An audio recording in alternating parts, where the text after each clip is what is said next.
زهقنا بقى يا جماعة من الفراخ المسلوقة وصينية الفراخ في الفرن. عايزين نعمل الفراخ بطريقة جوسي وجديدة وجميلة. طريقة شوي الفراخ دي طريقة سهلة ومش هنستصعبها ابدا، مكونات بسيطة موجودة في كل بيت. تعالوا نشوف الجمال ده اتعمل مع بعض ازاي. بس قبل ما نبدأ الفيديو، لو اول مرة تشوفوني تابعوني على قناتي حير الطبخ، وما تنسوش اللايك والشير. تعالوا بقى نسمي الله ونصلي على الرسول ونشوف عملنا الجمال اللي احنا شايفينه مع بعض ده ازاي. معانا بقى يا جماعة هنا فرخة انا جبتها وقطعتها 8 قطع تقريبا. الفرخة يا ريت ما تبقاش حجمها كبير، تبقى تقريبا كيلو ونص 2 كيلو، لان كل ما كانت الفراخ بتاعت الشوي صغيرة كل ما كانت سواها اسرع، وكانت التتبيلة دخلت في انسجتها احلى واحلى، بتديني نتيجة افضل. انا جبت الفراخ وغسلتها ونقعتها باللي احنا عارفينه بقى، بالليمون والدقيق والطماطم، غسلتها غسيل جيد جدا. بس حبيت اعمل الخطوه دي قدامكم عشان تشوفوا. شايفين الميه عامله ازاي؟ الميه دي انا حطيت فيها الفراخ بمعلقه سكر ومعلقه ملح وشويه من الخل. شايفين نظافه الفراخ يا جماعه؟ تتكلم عن نفسها. وبرضو بصوا نزلت الميه شكلها ايه. انا هسيبها في المحلول ده شويه على ما اشوف انا هتبلها بايه. معايا هنا ليمونايه، فصين توم، قرن فلفل اللي بيحب الحاجه سبايسي، ما بيحبش خلاص، طماطمايه وبصلايه. هحط بقى المكونات دي كلها مع بعضها في الخلاط، وبعدين هنحط عليها معلقتين خل تقريبا ومعلقتين من الليمون الفريش كده.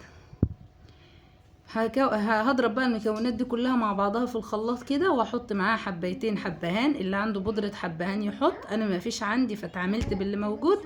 وهنحط معاها كمان شوية زيت، ولو في زيت زيتون هنحطه، يعني اللي متاح عندنا هنتعامل بيه. هنضرب بقى المكونات دي كلها مع بعضها في الخلاط زي ما احنا شايفين.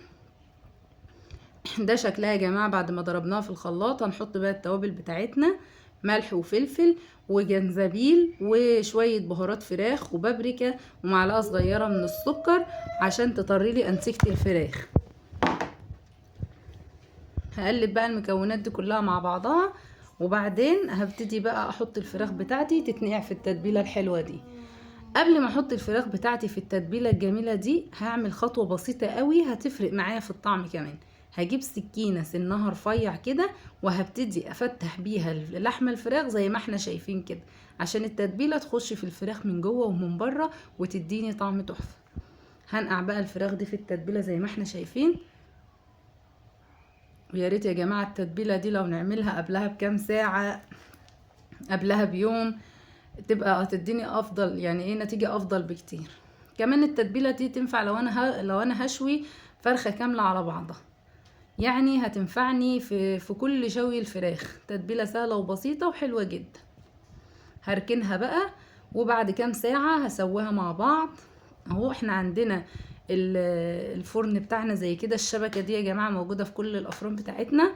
انا هحط من تحت كده صينية، وهحط في الصينية دي كمية مية وفيرة عشان خاطر التتبيلة بتاعتي لما تقع عليها كده مع درجة الحرارة ما تحرقليش الصينية، وفي نفس الوقت ما تطلعليش دخان من الفرن.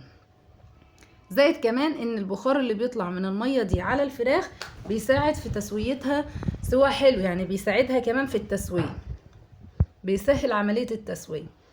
التتبيلة اللي فاضت معايا دي كنت من وقت للتاني بدهن بيها الفراخ عشان تطلع لي طرية. ده شكل الفراخ يا جماعة بعد ما قعدت معايا في الفرن.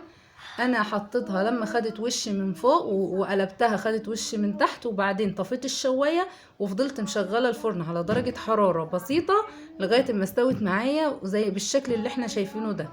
بصوا شكلها ازاي جميل، طعمها كان تحفة وريحتها كان حكاية. انا بقى يا جماعه بتعب جدا عبال ما بطلع لكم الفيديو اللي انتوا بتشوفوه 2 أو 3 دقايق دول، فيا ريت ما تبخلوش علينا باللايك والشير عشان غيرنا يستفيد، وكمان عشان القناه تستمر. لو الفيديو بقى عجبكم ما تنسوش اللايك والشير.